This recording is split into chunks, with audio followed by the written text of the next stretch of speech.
Jones, a lot has been said about me in the last year or so. Those of you who live in Arizona know that well. Some of it starts with Republican candidate for governor. Some of it starts with former GoDaddy executive. At the moment, I'm going to kind of put on a bunch of hats, the CPA hat, the attorney hat, the technology policy developer hat, and talk to you about net neutrality because it's critical, particularly in the Western states where technology companies exist, that you understand this. Does anybody kind of get what net neutrality is? Okay, one guy. You've all heard of it.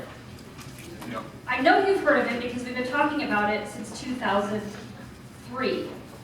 For 12 years, we've been talking about this notion. Net neutrality, yeah, wow, stands for the concept that all traffic on the internet should be treated equally. For example, the traffic that serves a text message to your phone should be treated exactly the same as a live streaming movie on Netflix. Does that make sense so far? No. It already doesn't make sense to you. But conceptually, that's what network neutrality was designed to do. For the 10 years that I served as head counsel at GoDaddy and spent time in Washington, we fought and fought and fought and fought this notion. And wouldn't you know, the minute I left, almost the minute I left, the FCC passed the regulation. In February of this year, the FCC promulgated about 900 pages of new rules to regulate the internet like the telephone companies. So as of today, the rule exists, it's going to be implemented in June.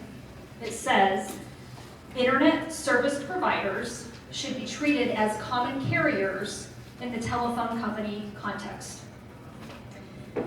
To put that into perspective in terms that are meaningful to you, that means we've just taken the single most disruptive, important invention in the entire history of mankind and piled 800 pages of unnecessary regulation right on top of it.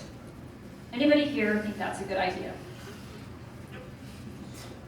Class? No. Anyone? No. Bueller?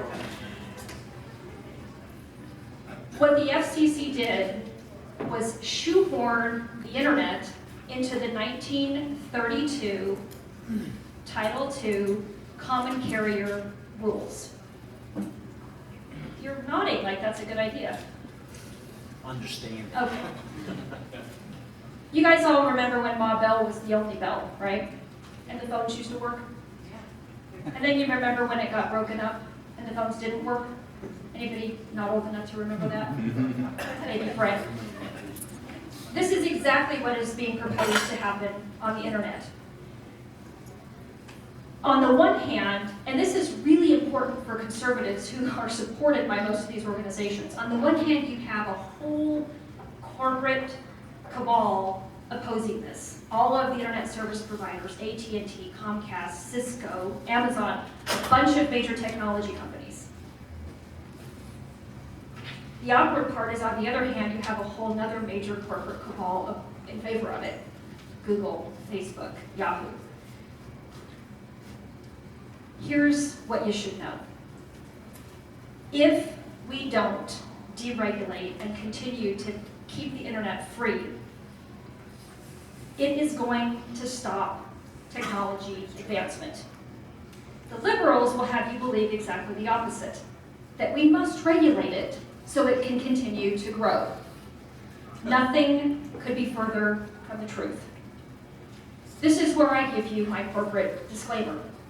I was an executive at GoDaddy for 11 years.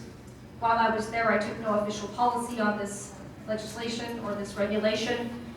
What I speak here does not speak for GoDaddy. What I'm saying here is my own personal opinion. Now that I'm free of that news, I will tell you it's a really bad idea, which is why I spent 10 years killing it, secretly. If the challenge to these regulations doesn't succeed, you will have everything from a tiny little one-person startup to a major provider of broadband access pulling themselves out of infrastructure building out of technology development, out of spending on capital expenditures. And this is a critical, critical problem. I liken it as follows. Net neutrality is kind of to the internet what Obamacare is to healthcare.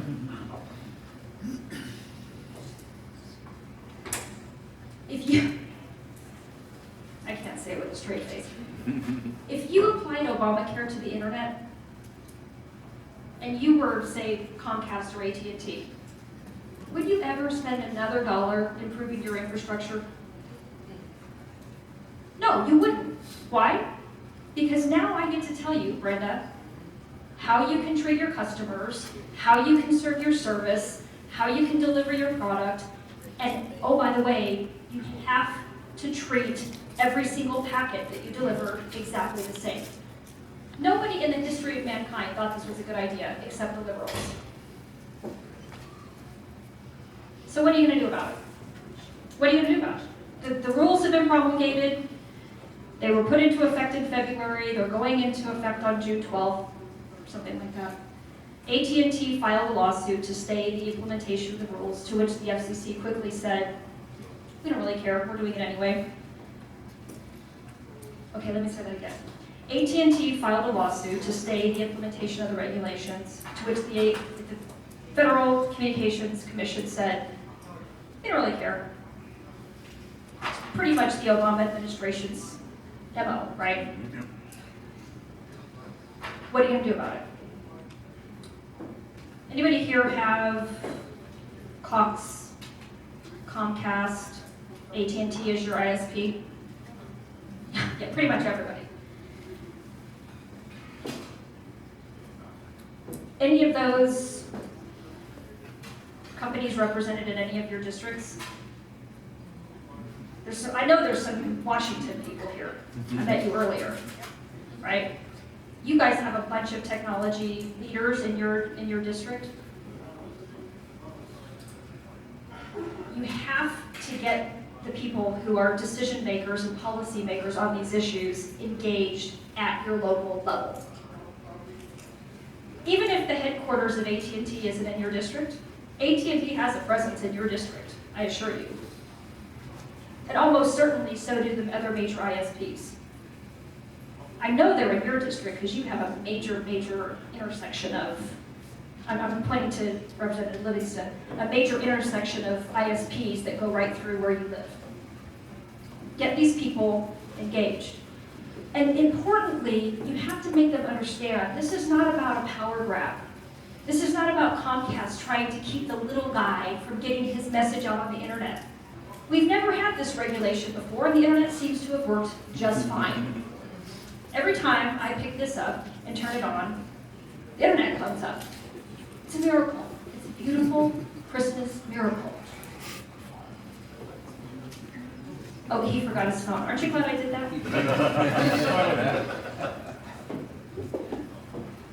The problem is, and this is something that we saw all the time, this is one of the reasons why we fought particular rules about being implemented online. There's nobody at the FCC who's ever run a technology company. There's nobody in the White House who used to run a technology company. So if you snatch this concept from midair and you think, oh gosh, we should really protect the little guys, isn't that nice, and aren't they special, and aren't they great, these little entrepreneurs, we should really protect them so that they can't be throttled and their speed can't be checked. It sounds like a nice concept. The problem is, you ever tried to stream a movie on your smartphone? Did you have a night? Yeah. Anybody here have Apple TV, stream it here, put it up on your big screen? It's pretty cool, right? All the time. You think it's okay for you to get a faster connection for a Netflix movie than it is for a text message? What difference does it make? They're all electrons. Did you hear that question? This is why you have to get engaged. He said, what difference does it make? They're all electrons. That's true. The difference is the number of packets it takes to send you a text message pales by comparison to the number of packets it takes to stream you a live movie.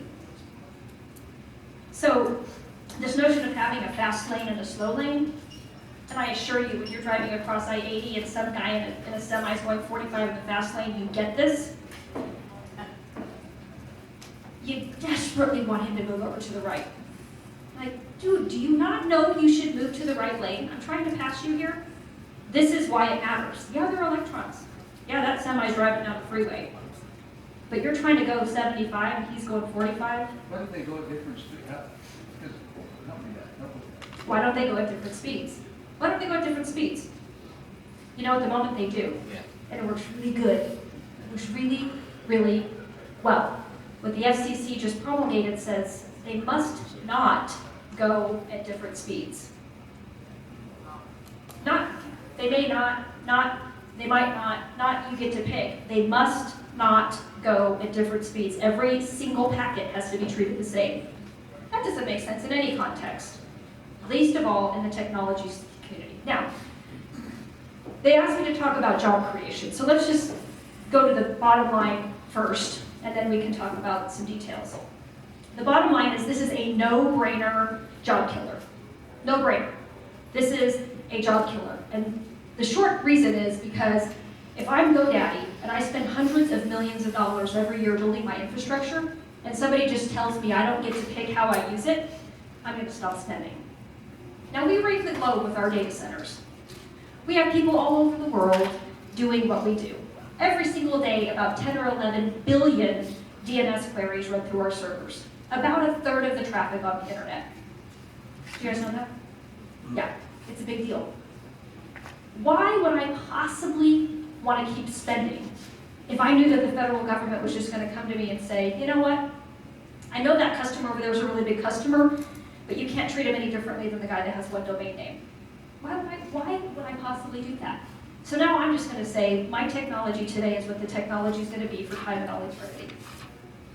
I'm not just making this up. AT&T, Comcast, Cisco, some of these other guys have already affirmatively stated that. They've said it on the congressional record. They've said it in sworn testimony to the FCC. They've said it in affidavits trying to get this regulation not to be implemented. This is a no-brainer job killer. Hang on one second. And if you don't think that's a big deal, think about what the internet looked like 20 years ago.